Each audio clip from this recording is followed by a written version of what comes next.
ప్రస్తుతం మనతో పాటు ప్రముఖ ఆధ్యాత్మికవేత్త జ్యోతిష్య వాస్తు పండితులు లలితాదేవి ఉపాసకులు బ్రహ్మశ్రీ నానాజీ పట్నాయక్ గారు ఉన్నారు. గురువుగారితో మాట్లాడేద్దాం. నమస్కారం గురుగారు. శ్రీమాత్రే నమః. గురుగారు, 2026 ఓవరాల్గా జనవరి నుంచి డిసెంబర్ వరకు ధనుసు రాశి వారి పరిస్థితి ఏ విధంగా ఉండబోతుంది? పాజిటివ్గా ఉంటుందా లేదంటే కాస్త ఇబ్బందికర పరిస్థితులు ఎదురవబోతుంది ఈ సంవత్సరం? ఓవరాల్గా ఏం చెప్తారు వీళ్ళ గురించి? ధనస్సు వారికి కనుక చూసుకుంటే ఫస్ట్ ఆఫ్ ఆల్ మనం ఎప్పుడు కూడా ఈ లాంగ్ టర్మ్ ప్లానెట్స్ అంటే ఎక్కువ కాలం ఒక రాశిలో ఉండేటువంటి గ్రహాలను తీసుకుంటాం సంవత్సర ఫలితాలకి మనకి. అయితే కామన్గా మనం చూసేది ఉగాది ఫలితాలైనా కొంతమంది ప్రేక్షకులు అడుగుతున్న దీనివల్ల మనం జనవరి టు డిసెంబర్ చెప్తున్నాం. బట్ మనం చెప్పాల్సిన ఉగాది నుంచే.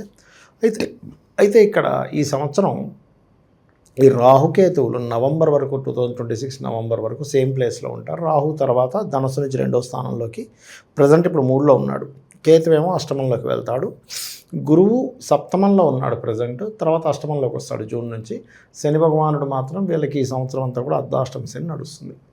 అయితే ఇక్కడ మనం కనుక చూసుకున్నట్లయితే ఫస్ట్ ఆఫ్ ఆల్ గురువు దృష్టి మే వరకు రాశి మీద ఉంటుంది. అయితే ఎప్పుడైతే ఈ మే వరకు రాశి మీద ఉంటుందో దీని యొక్క ప్రభావాలు మిగతా గ్రహాల యొక్క ప్రభావాలు చెప్తుంది. నేనైనప్పటికీ కూడా చెప్పిస్తుంది సాక్షాత్ లలిత అమ్మవారిగా భావిస్తూ ఈ గురు బలం అనేటువంటిది ఏదైతే ఉందో ఇది ఒక రకంగా ధనస్సు వారికి తన రాశ్యాధిపతి తన రాశిని చూడడం అనేటువంటిది చాలా మంచి ఫలితాలు ఇస్తుంది. ఇంకా అందులో ఎటువంటి సందేహం లేదు, గుర్తుపెట్టుకోండి. అలాగే ఈ గురువు అష్టమంలోకి వెళ్ళిపోయినప్పుడు చాలామంది అయ్యో అష్టమ గురువు కదండి ఏమవుతుంది ఏంటో అని చెప్పి ఇదవుతూ ఉంటారు.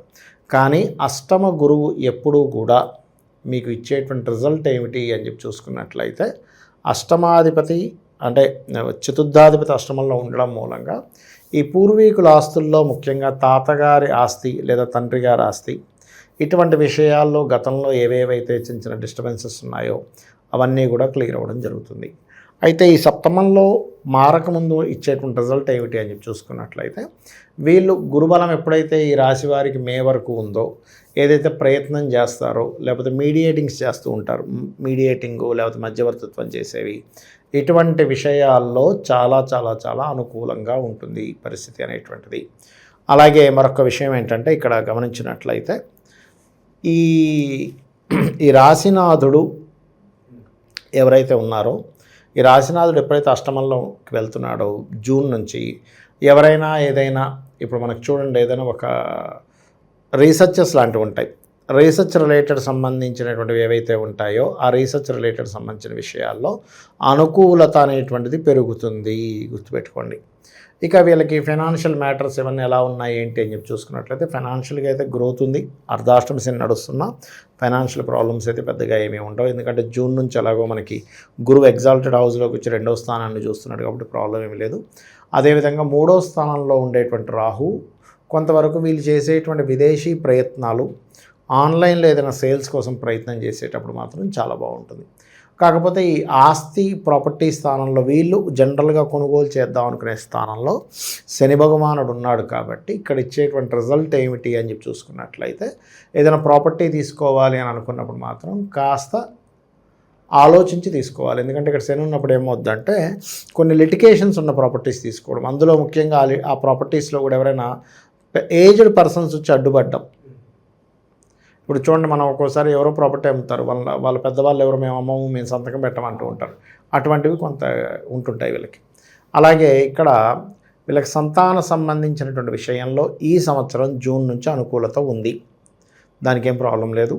అదేవిధంగా అప్పులు లభిస్తాయి, అప్పుల పరిస్థితి ఏమిటి, లోన్స్ గురించి ఏదైనా ట్రై చేస్తున్నట్లయితే కాంపిటీషన్ ఎగ్జామ్స్ ఇట్లాంటి వాటిలో ట్రై చేస్తున్నట్లయితే జనవరి నుంచి ఏప్రిల్ ఎండింగ్ మే వరకు బాగుంది చెప్పాలంటే, అనుకూలత ఉంది వీరికి. అదేవిధంగా జీవిత భాగస్వామి లేదా పార్ట్నర్స్ మూలంగా కొంతవరకు ధనపరమైనటువంటి విషయాల్లో అనుకూలత ఉంటుంది. వీరికి కొత్త ఉద్యోగ అవకాశాలు ఇవన్నీ కూడా ఈ యొక్క సంవత్సరం మొదట్లోనే అంటే మొదటి 4-5 నెలల్లోనే చాలా అనుకూల వాతావరణం ఉంది. దాని తర్వాత అనుకూలత లేదని కాదు, కాస్త చేంజింగ్స్ ఎక్కువగా ఉంటుంటాయి తర్వాత చూసుకున్నట్లయితే.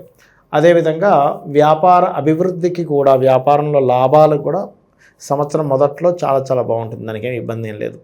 ఇక వీళ్ళు చేయవలసినటువంటి దేవతారాధన ఎవరిని వీళ్ళు ఆరాధిస్తే మంచిది అని చెప్పి చూసుకున్నట్లయితే ఎక్కువగా వీళ్ళు లక్ష్మీ నరసింహస్వామి యొక్క ఆరాధన చేసుకోవాలి.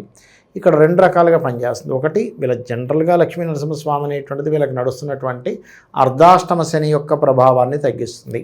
కాకపోతే ఈ సమయంలో కొంచెం వాహనాల మీద వెళ్ళేటప్పుడు కానివ్వండి, లేనట్లయితే ఏదైనా ప్రాపర్టీ కొనుగోలు చేసేటప్పుడు కానివ్వండి, ముఖ్యంగా అతి ముఖ్యంగా తల్లిగారి ఆరోగ్య విషయంలో ధనస్సు వారు జాగ్రత్త పడాలి. ఎందుకంటే ఇక్కడ చతుర్థ భావం అనేటువంటిది ఏదైతే ఉందో 2, 3 అధిపతైన శని యొక్క సంచారం అర్ధాష్టమ శని నడుస్తుంది కాబట్టి ఒక్కొక్కసారి చిన్న చిన్న విషయాలకే కొంచెం మనసంతా కేదపడి ఉండడము, అలాగే కొంతమంది అవమానించడం వీరిని జరుగుతూ ఉంటుంది. అర్ధాష్టమ శని అంటేనే కొంచెం అవమానాలు పడుతూ ఉంటారు. ఆ సమయంలో వీళ్ళు ఎప్పుడైతే రోజు నరసింహస్వామి కానీ, ఆంజనేయ స్వామి కానీ, లేదా సుబ్రహ్మణ్యేశ్వర స్వామి ఆరాధన కానీ చేస్తూ ఆలయానికి వెళ్ళొస్తూ ఉంటే ఈ యొక్క అర్ధాష్టమ శని యొక్క ప్రభావం ఏదైతే ఉందో పూర్తిగా తగ్గుతుంది. సో వీళ్ళు రీయూనియన్ అని ఎక్స్పెక్ట్ చేయొచ్చు, అంటే చిన్ననాటి స్నేహితులను మళ్ళీ కలవడం, లేదా ఇక నాకు జీవితాల్లోకి వీళ్ళు రారు అనుకున్న వాళ్ళు మళ్ళీ జీవితాల్లోకి ఎంటర్ అవ్వడం, అలాంటి హ్యాపీయెస్ట్ మూమెంట్స్ ఏదైనా కలుస్తారు. అంతమంది అందులో ఇంకొంతమంది చిన్ననాటి స్నేహితులతో కొంత రహస్యంగా కలవడాలు కూడా ఉంటాయి చెప్పాలంటే. ఓకే. ఎందుకంటే గురువు లగ్నాధిపతి అయిన గురువు అష్టమ స్థానంలో, రహస్య స్థానం అంటారు, జూన్ నుంచి అష్టమ స్థానంలో ఉంటూ మరొక న్యాచురల్ అష్టమాన్ని చూస్తున్నాడు ఈ లగ్నాధిపతి వెళ్ళి. అందుకని కొంత రహస్య మంతనాలు అంటుంటారు చూసారా, ఏదో కొన్ని సీక్రెట్గా కొన్ని జరిగేవి, ఇట్లాంటివి కూడా జరుగుతాయి వీరికి.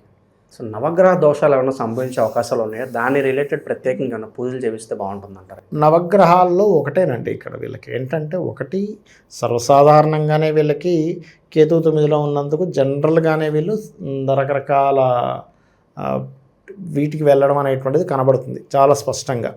ఓకే. అలాగే మరొక విషయం ఏంటంటే, ఇక్కడ గమనించినట్లయితే ఈ గురువు ఏదైతే ఉందో, అంటే ఈ గురువు అష్టమంలో ఉంటూ భాగ్యంలో కేతు ఎప్పుడైతే ఉన్నాడో, ఇది వెరీ క్లియర్లీ ఈ స్పిరిచువల్ రంగాల్లో ఉండేటువంటి వారికి ధనయోగం ఇస్తుంది. పౌరహిత్యము లేనట్లయితే ఇట్లాంటివి టూర్స్ అండ్ ట్రావెల్స్, మనకి వేరే దూర ప్రాంతాలకు తీసుకెళ్తారు కదా, అటువంటి వారికి ఖచ్చితమైనటువంటి అనుకూలమైనటువంటి వాతావరణం చూపిస్తుంది.